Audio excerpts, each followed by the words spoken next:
रात 10 बजे के करीब थकी हारी कावेरी घर पहुंची तो भाभी ने रूखेपन से कहा, दीदी तुम्हारा खाना ढका रखा है, चाहो तो गर्म करके खा लेना। कावेरी ने सिर हिलाते हुए अच्छा कहा और कपड़े बदलने अपने कमरे में चली गई।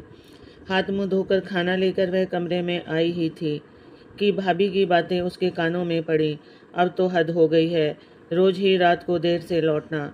कभी खाना खाया तो ठीक, नहीं तो ठीक, इन्होंने तो नाक में दम करके रखा है।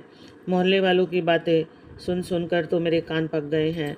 पता नहीं ऐसा क्या काम करती है, भगवान जाने कब तक छाती पर मूंग दलती रहेगी।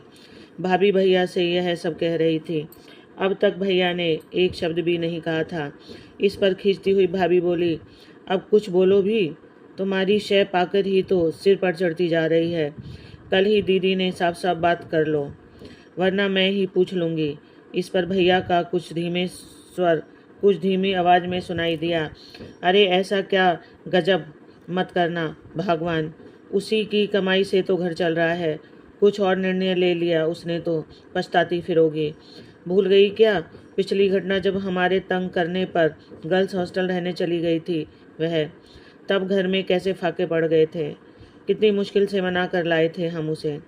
यह बातें कावेरी के दिल में नस्तर की सी चुभ रही थी। यह सब बातें अब तो आए दिन होने लगी थी।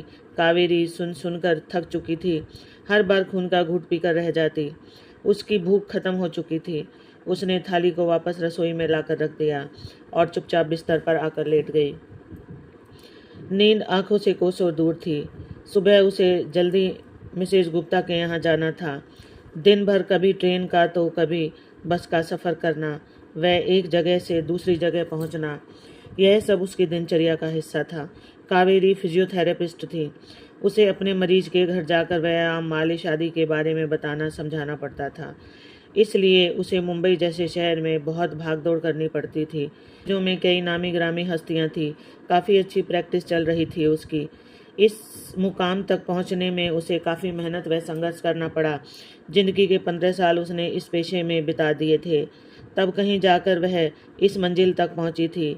उसे काफ़ी जदोजहद करनी पड़ी थी अपने आप को स्थापित करने में। कावेरी को याद आने लगे वो दिन जब वह छोटी थी, बड़े भाई के बाद ही हुई थी। वह खूब नाजों से पाला था उसे उसके मम्मी पापा ने। नन्ही प्यारी सी गुड़िया लगती थी वो। उसके पापा उसकी हर फरमाइश पूरी करते थे। हमेशा कहते, कावेरी की माँ देखना, एक दिन मेरी बेटी इतनी बड़ी अफसर बनेगी कि दुनिया उसके आगे झुकेगी। पढ़ाई में इतनी होशियार और सुंदर भी थी।